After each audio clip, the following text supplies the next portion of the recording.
In this video, we are going to look at how you go about adding, removing and configuring custom client fields that appear against a specific workflow tab on your client card. So for example, here we are looking at how to add fields to, say, the Accounts tab, which appear as the System Information fields here, or likewise on any other of the workflow tabs. A separate video looks at how to add fields to the Summary tab. So let's have a look at our Annual Returns tab here. It currently just has two fields. Let's say that we want to add a third, and that field will be called Copy to Client ?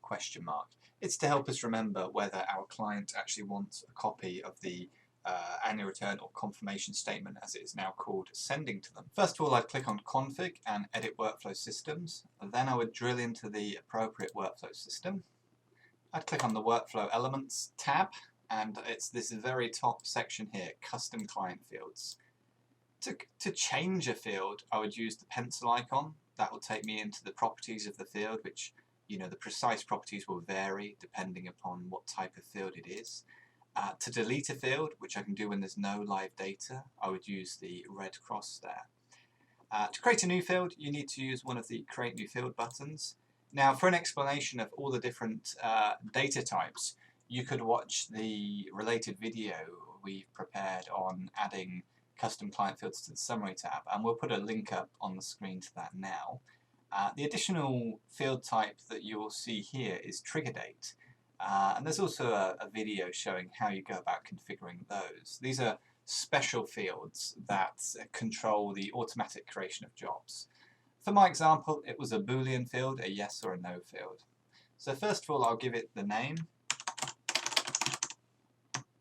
I'm actually going to have this only visible on companies, which includes all organizations. It's never going to be relevant to individuals. I'm going to leave it as being visible on the reporting area, both as a filter and as a column.